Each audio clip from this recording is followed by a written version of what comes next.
everyone, welcome back to my channel. My name is Nana. Today we're doing all the books that are set in Greece. Let's get going.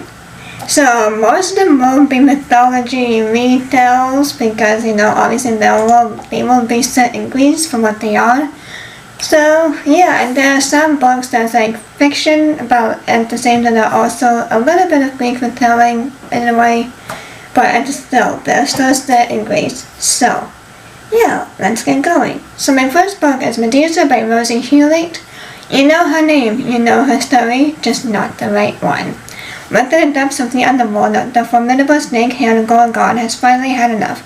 Tired of being eternally and unjustly brandished a villain, Medusa has found the courage to face the tragic past and speak out.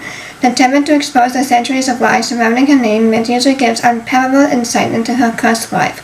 From earliest memories and abandonment and birth, right through her tragic and untimely death into the hands of the hero Perseus. Through telling his story, Medusa finally reveals the lost truth behind Antiquity's most infamous monster. My next book is Dawn of Chaos by A.S. Webb. For mortals to be free, the gods must fall. In ancient Greece, mortals suffered under the tyranny of the gods, forced to sacrifice the food they depend on, their worldly possessions, and even each other at the whims of the 12. But an ancient prophecy speaks of hope, of one who will set humankind free. On the island of Naxos, Diane, a fisherman's daughter, develops strange powers tied to a mysterious tree bearing golden fruit. Driven from her home, she seeks guidance from the oracle, but finds only more questions and whispers of a secret network of believers who have long been awaiting her arrival. And this is the Dark Pantheon trilogy. So that's exciting. My next book is Of Songs and Darkness by Jessica Spiley. Poseidon has fallen. The world won't be far behind unless she can stop the rising darkness. The world beneath the waves is in chaos. Without Poseidon to hold it at bay, dark water is slowly spreading, devouring anything it touches. Even the mighty king Manta has given up hope, but his daughter hasn't. Ray, the Siren Princess of Aquarius, will do anything to save her world, even if it means hunting down the mythical Medusa and partnering with the notorious pirate captain. Black-Hawk Kai has more dangerous secrets than Rhea can fathom. He would rather kill her than help her save her people. She knows he can be trusted, but knowing that doesn't stop her from needing him or wanting him. You know you're gonna want him, let's not lie. Anyways, my next book is Daughters of Olympias by Hannah M. Lynn. A daughter pulled between two worlds and a mother willing to destroy both to protect her. Gods and men waged a petty wars, but it's the woman of spring who will have the last word. Well, you know what this is about. Demeter did not always live in fear. Once the goddess of spring loved the world and the humans inhabited it. After devastating assault, though she becomes a shell of herself, her only solace is her daughter Persephone. A balm to her mother's pain, Persephone grows among wildfires, never leaving the sanctuary. Demeter built for them, but she aches to explore the mortal world to gain her own experiences. Naive but determined, she secretly builds a life of her own under her mother's watchful gaze, but as she does so, she catches the eye of Hades and is kidnapped. What else is new, eh? I'm just kidding. My next book is Medea by Alice Quinn. Discover the full story of the Sauces Medea, one of the most revile and malign women of Greek antiquity. Among the women of Greek mythology, the witch Medea may be the most despised. Known for the brutal act of killing her own children next to exact vengeance on her deceitful husband, the Argonauts leader Jason, Medea has carved a singularly infamous niche in our histories. But what if that isn't the full story? The daughter of a sea nymph and the granddaughter of a titan, Medea is a paradox. She is at once rather compelling by virtue of the divinity that flows through her bloodline, and made powerless by the fact of her being a woman. As a child, she innocently submerges herself in witchcraft and sorcery, but soon finds it may not be a match for the prophecies that hang over her entire family like a shroud. My next book is The Book of Fire by Christian Leftian. In present-day Greece, steeped in ancient forests, lives a family. Eleni, a musician who teaches children to read and play music. Her husband, Tasso, who paints pictures of the forest, his greatest muse, and Shala, the younger daughter whose name means joy. On a fateful day that will forever alter the trajectory of their lives, flames chase fleeing birds across the sky. The wildfire that will consume their home and their lives as they know it races towards them. So this is probably the two most famous books that ever has been existed. That is the Iliad and the Odyssey by Homer. I really want to read these two books so bad, but I just don't have enough time to do so. So one of these days I will read these two books because I really want to.